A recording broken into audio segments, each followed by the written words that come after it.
एहसन इकबाल साहब। शुक्रिया deputy speaker साहब। सबसे पहले मैं आपको मुबारकबाद दूंगा आपके इंतखाब पर, और उससे पहले जो स्पीकर साहब का इंतखाब इस ऐवान ने किया उस पर मैं जनाब स्पीकर साहब को भी मुबारकबाद दूंगा। ये एक मरहला है कि जो इस ऐवान के इंतखाब और चुनाव के बाद हम सब ने मिलकर तय किया है, और इसके बाद पाकिस्तान के अवाम की निगाहें इस ऐवान की तरफ लगी हुई हैं कि पाकिस्तान को जो चैलेंजेस दरपेश हैं, चाहे वो सियासी हैं, चाहे वो इक्तसादी और मुआशी हैं, चाहे वो मुआशरती हैं, चाहे वो खारजा महाज के ऊपर हैं, कि इस ऐवान में जो कौम के नुमाइंदे हैं वो किस तरह उन मसाइल का हल तलाश करते हैं। और जनाब डिप्टी स्पीकर साहब, मैं ये बात बहुत मुझे भी तजुर्बा है, 6 दफ़ा मैं इस ऐवान के अंदर आया हूँ, और मैं ये बात बहुत ज़हन की यकसुई के साथ कह सकता हूँ कि आज जो पाकिस्तान के चैलेंजेस हैं, कोई एक लीडर, कोई एक पार्टी या कोई एक इदारा ये दावा नहीं कर सकता कि वो पाकिस्तान को इस भंवर से निकाल सकता है। इस मुल्क को आगे चलाने का रास्ता इस ऐवान की मजबूती में है। इस मुल्क को आगे चलाने का रास्ता पाकिस्तान में आइन की सरबुलंदी में है, और पाकिस्तान में आइन की सरबुलंदी और पार्लियामेंट की मजबूती का इन्हिसार इस ऐवान के अंदर मौजूदा लोगों के वर्किंग रिलेशनशिप के ऊपर है। अगर इस ऐवान को हम चलाने की सलाहियत पैदा करेंगे तो वो बातें जो आज महमूद खान अचकजई साहब कर रहे हैं आइन की हुक्मरानी की, फिर उन बातों को शर्मिंदा ताबीर किया जा सकता है। लेकिन अगर इस ऐवान के अंदर हम मुसलसल महाजराई पोलराइजेशन की सियासत करेंगे तो शायद वो उम्मीदें जो कौम ने हमसे लगाई हुई हैं हम उन पर भी पूरा नहीं उतर सकेंगे, और इस ऐवान की और आइन की मुसलसल बेतौकीरी का भी जरिया बनते जाएंगे। मैं समझता हूं कि हमारे फाजिल साथियों ने जो तकरीरें की वो उसमें जो तलखी है वो उनकी वक्त के साथ जरूर कम होगी, चूंकि अब उनके ऊपर ये अब हम इंतखाबी मुहिम से आगे आकर इस ऐवान के अंदर बैठ गए हैं, जहां पर अब हमने इस मुल्क के मसलों का हल तलाश करना है। इस मुल्क के मसले कोई बाहर से आके हल नहीं करेगा। इस ऐवान की इज्तिमाई दानिश है जिसने इस मुल्क के मसाइल को हल करना है।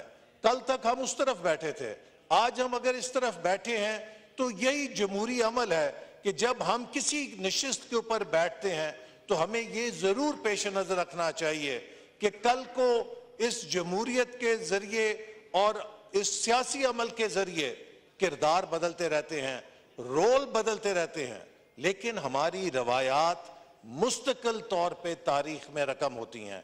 तो मैं ऑपोजिशन के साथियों को ये दावत दूंगा कि आइए हम इस मुल्क की खातिर, देखिए हमने बहुत बड़े बड़े चैलेंजेस का सामना किया है। इस मुल्क के अंदर वो वक्त था कि जब हर रोज खुदकुश बमबार फटा करता था। इस मुल्क के अंदर वो वक्त था कि जब हर रोज इस मुल्क के अंदर दहशतगर्दी होती थी। कराची जैसे शहर में कोई शख्स काम के लिए बाहर निकलता था तो उसकी माँ, बहन, बेटी मुसल्ले पर बैठ जाती थी कि मेरा भाई, शौहर, बेटा शाम को खैरियत से घर आ जाए। हमने इस मुल्क के अंदर बहुत बुरे हालात वो भी देखे हैं कि जब 18-18 घंटे बिजली नहीं होती थी, लेकिन उन सब मसलों को हमने अपनी इज्तिमाई दानिश के साथ हल किया। जब आर्मी पब्लिक स्कूल के अंदर एक दहशतगर्दी का बदतरीन वाकया हुआ तो उस वक्त हमारे ये फाजिल दोस्त इस्लामाबाद की सड़कों पर धरने के एहतजाज के अंदर बैठे हुए थे, लेकिन हुकूमत ने सबको बुलाया और उसमें सारी कौम की क़यादत शरीक हुई, सियासी क़यादत शरीक हुई, सिविल क़यादत शरीक हुई, फौजी और अस्करी क़यादत शरीक हुई, और हमने एक नेशनल एक्शन प्लान बनाया।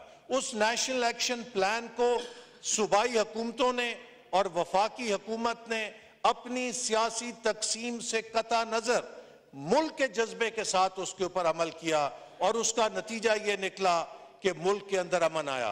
खास तौर पे खैबर पख्तूनख्वा का सूबा कि जहां के हमारे भाइयों के कंधे शल हो गए थे जनाजे उठा उठा के, वहां पर भी अमन आया, बलूचिस्तान में अमन आया, कराची में अमन आया, बाकी इलाकों में अमन आया।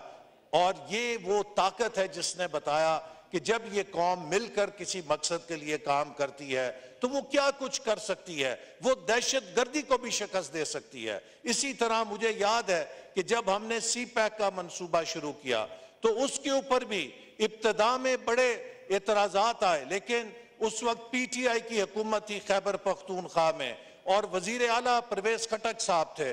सिंध के अंदर पीपल्स पार्टी की हुकूमत थी जो उस वक्त हिज़्ब इख्तलाफ के अंदर जमात थी।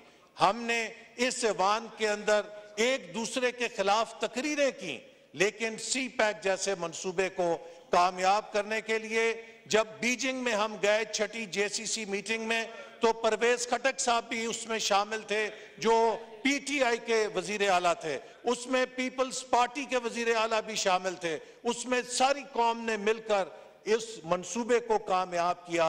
ये ताकत है इत्तेहाद की और एक दूसरे के साथ चलने की। अगर हमने एक दूसरे को नीचा दिखाने की सियासत की तो हम में से शायद कोई भी नीचा नहीं होगा, लेकिन इस मुल्क के 24 करोड़ अवाम को हम नीचा करेंगे, इस मुल्क के मुस्तकबिल को हम नीचा करेंगे। जनाब स्पीकर, आज से 24 साल के बाद इस खित्ते में भारत और पाकिस्तान दो मुल्क अपने आज़ादी के 100 साल मना रहे होंगे।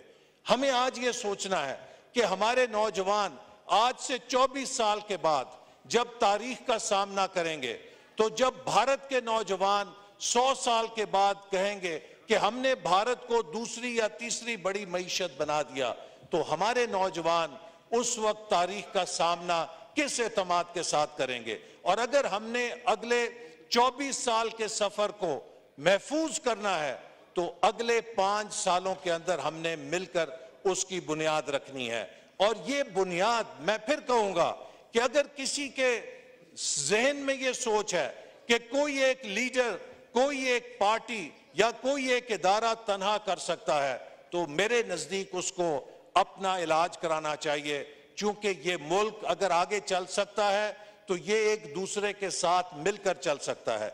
ये मुल्क अगर कामयाब हो सकता है तो ये पावर ऑफ कॉन्फ्लिक्ट के जरिए नहीं, ये पावर ऑफ कोलैबोरेशन के जरिए कामयाब हो सकता है। तो हमें जहां पे एक दूसरे के साथ कंपीट करना है, हम अपनी सियासत के लिए एक दूसरे से कंपीट करें, लेकिन जहां इस मुल्क का मफाद होगा वहां पर हमें एक दूसरे के साथ कोलैबोरेट करना होगा। हमें एक दूसरे के साथ कदम से कदम और आवाज से आवाज मिलाकर इस मुल्क के अवाम और इस मुल्क के मुस्तकबिल के लिए काम करना होगा। देखिए, बहुत सी बातें यहां पर की गई, मैं नहीं चाहता कि आज के इस माहौल को तल्ख किया जाए। मैं एक एक बात का जवाब दे सकता हूं, लेकिन मैं उस बात से गुरेज करूंगा। और मेरे भाई जो आज बात कर रहे हैं, ये वो बातें हैं कि जो हम जब ऑपोजिशन में थे तो इन्हें समझाया करते थे। मैं खुद निशाना बना हूं उस दौर का कि जब मेरे ऊपर और हमारी पूरी पार्टी की क़यादत के ऊपर झूठे मुकदमे बनाए गए। मुझे भी तकरीबन 2.25 महीने उस अडियाला जेल के सेल में रखा गया कि जहां पे सजाए मौत के कैदियों को रखा जाता है। इसलिए नहीं कि मैंने खुदा ना खास्ता कोई करप्शन की थी। केस मुझ पे ये बनाया गया कि आपने नारोवाल के अंदर एक खेलों का कॉम्प्लेक्स बनाने के लिए फंड्स क्यों जारी किए। कोई खुदा ना खास्ता जुआ खाना तो नहीं था, एक खेलों का कॉम्प्लेक्स था और पाकिस्तान के एक जिले के अंदर था। लेकिन उस एक केस में मुझे जेल में डाल के सजा देने की कोशिश की गई। यहां पर हमारे इसी ऐवान के अंदर खुदा के कलमे पढ़कर डिफेंड किया गया कि राना सनाउल्लाह साहब के खिलाफ जो मुकदमा बनाया गया वो मंशियात का बनाकर उनको सजाए मौत के धाने पे पहुंचाने की कोशिश की गई।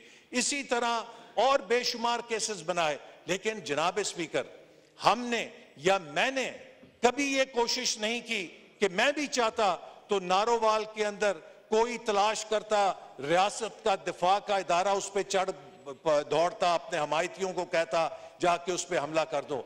हमने एक एक केस का अदालत में सामना किया। हमने कभी उस दौर में पाकिस्तान की रियासत की डी ब्रांडिंग नहीं की। हमने कभी अपने हमायतियों को यह नहीं कहा था कि अमेरिका के कांग्रेसमैन और सेनेटर्स के पास जाके पाकिस्तान की मदद बंद कराने के लिए भीख मांगो। हमने कभी कांग्रेसमैन और सेनेटर्स को खत नहीं लिखे कि पाकिस्तान की इमदाद बंद करो। हमने उस वक्त कभी ये नहीं कहा कि IMF का मुआहदा पाकिस्तान से बंद कर दो। हमने अपनी जंग पाकिस्तान के अंदर लड़ी, हमने अपनी जंग पाकिस्तान की अदालतों में लड़ी और खुद को हमने बेगुनाह साबित कराया। और ये अब सुने ना, हमने आपकी बात सुनी है, आपकी बात बड़े तहम्मुल से सुनी है। अपने अंदर हौसला पैदा करें, सच्ची बात सुनने का हौसला पैदा करें। तो जनाब स्पीकर, हमने तो कभी भी उस वक्त पाकिस्तान की रियासत पे हमले नहीं किए। इनके लीडर कहते थे, इनके लीडर से हमने सुना कि वो कौमें तबाह हो जाती हैं कि जिनके बड़ों के लिए और कानून हो और जिनके छोटों के लिए और कानून हो। तो जनाब, अगर आपके बकौल आप पर झूठे मुकदमे हैं तो अदालतों में उनका दिफा कीजिए। आप अगर बेगुनाह हैं, अदालतें आपको बेगुनाह कर देंगी। लेकिन अपने मुकदमों के और अपने जराइम के लिए जब आप दूसरों से कहते थे रसीदें पेश करें, आपको जब कहा जाता है कि रसीद पेश करें तो आप कहते हैं कि नहीं जनाब, हमें तो माफी मिलनी चाहिए, हमसे रसीदें नहीं मांगनी चाहिए। तो मैं समझता हूं कि ये दोहरा मेयार किसी भी लिहाज से जस्टिफाई नहीं हो सकता कि आप इस चीज को करें। आप आज हमें यहां ताने दे रहे हैं कि किस तरीके से आया। मैं सवाल ये करना चाहता हूं कि क्या 2008 में जब ये इलेक्शन हारे तो इन्होंने नहीं कहा कि धांधली हुई, बदतरीन धांधली की गई 2008 के इलेक्शन में? जब 2013 में हारे तो क्या 35 पंचर का शोर नहीं मचाया? बाद में कहा नहीं जी, ये तो ऐसे ही किसी ने मेरे कान के अंदर कह दिया था। अब फिर आप इलेक्शन हारे तो आपने अब 80 पंचर निकाल दिए। सवाल यह है कि 2/3 पाकिस्तान ने आपके खिलाफ वोट दिया है, आपको 1/3 वोट मिला है। पाकिस्तान के 4 फेडरेटिंग यूनिट्स में से 3 फेडरेटिंग यूनिट्स ने आपको मुस्तरद किया है। लिहाजा आपका जो मैंडेट है उसके मुताबिक आप अपने मैंडेट की खिदमत करें और इस मुल्क के निजाम को, अगर आप यहाँ पे धमकियां देंगे, आप यहाँ पर यह कहना चाहेंगे कि हम इस ऐवान को चलने नहीं देंगे, तो माफ कीजिए, ये ऐवान आपकी प्रॉपर्टी नहीं, ये 24 करोड़ अवाम की प्रॉपर्टी है। ये ऐवान हमारी भी प्रॉपर्टी है। और अगर आपका ये ख्याल है, आपको मौका देते हैं इसके बाद, अगर आप एक मुस्बत ऑपोजिशन बनेंगे, अगर आप एक मुस्बत ऑपोजिशन के तौर पे किरदार करेंगे, हम आपको सिर के ऊपर बिठाएंगे, इसलिए कि ऑपोजिशन जमहूरियत का हिस्सा है। लेकिन अगर आप इस ऐवान में धौंस देने की कोशिश करेंगे, इस ऐवान के अंदर कार्रवाइयों में खलल डालने की कोशिश करेंगे, तो फिर ये ऐवान आपका बनी गाला नहीं है, ये ऐवान नेशनल असेंबली ऑफ पाकिस्तान है। ये ऐवान चलेगा और इस ऐवान के अंदर से पाकिस्तान के अवाम के लिए कानून भी पास होंगे और पाकिस्तान की मईशत को तरक्की देने के मंसूबे भी पास होंगे। और आपकी मनफी सियासत, आपका किरदार बता रहा है कि आपके अंदर हौसला नहीं है। हमने आपकी बातें सुनी हैं, लेकिन आप में हौसला नहीं है कि आप अपने कारनामे सुन सकें, आप में हौसला नहीं है कि आप सच बातों को सुन सकें। और आज ये कहते हैं कि जी पाकिस्तान के अवाम पे डाका डल गया। आज जनाब स्पीकर और डिप्टी स्पीकर, आपका इंतखाब हुआ तो स्टॉक मार्केट 750 पॉइंट चढ़ गई है। तो इनके लिए तो यही पैगाम काफी है कि पाकिस्तान की स्टॉक मार्केट ने भी वेलकम किया है आपकी कामयाबी को और स्पीकर साहब की कामयाबी को, और इनकी शिकस्त को स्टॉक मार्केट ने भी 750 पॉइंट्स की सलामी दी है।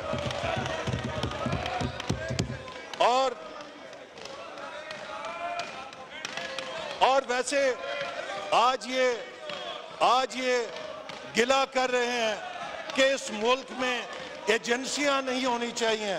तो मैं इनसे पूछना चाहता हूं कि किसका लीडर कहता था कि मैं एजेंसियों के जरिए अपना कोरम पूरा कराता हूं? किसका लीडर कहता था मैं एजेंसियों के जरिए अपनी हुकूमत चलाता हूं? एजेंसियां तो आप लेते थे, एजेंसियों की बैसाखियों पे तो आप चलते थे, और फिर ये अपनी हमाकतों को हमारे ऊपर थोपना चाहते हैं। आपको किसने कहा था कि आप इस ऐवान से इस्तीफा दे के चले जाएं जब अदम एतमाद की तहरीक हुई थी? आपको किसने कहा था कि पंजाब और खैबर पख्तूनख्वा की हुकूमतें खुद अपने हाथों से तोड़ दें? हमाकतें खुद करते हैं और उसकी सजा कौम को देना चाहते हैं। लिहाजा मैं इनको इल्तिजा करूंगा कि अब मजीद हमाकतें ना करें, मजीद हमाकतें ना करें और इस मुल्क के अंदर अब इस मुल्क को चलाने के लिए अपना मुस्बत किरदार अदा करें। लेकिन अगर इन्होंने वही पुरानी रविश अपनाई तो फिर ये मुल्क इनका होस्टेज नहीं है। हम सब मिलकर इस मुल्क को आगे लेके जाएंगे। हम पाकिस्तान के मुस्तकबिल को, नौजवानों के मुस्तकबिल को, ये नौजवानों की बात करते हैं। ये बताएं कि हायर एजुकेशन कमीशन को किसने तोड़ा था? पाकिस्तान की यूनिवर्सिटियों को किसने दिवालिया कर दिया था? नौजवानों से लैपटॉप लेकर किसने उन्हें कट्टे और कटियों पे लगा दिया था? हमने तो नौजवानों को लैपटॉप देने शुरू किए थे। ये कहते हम नौजवानों को मुर्गी और अंडे देंगे, कट्टे और कटियां देंगे। नौजवानों को आपसे क्या दिलचस्पी है?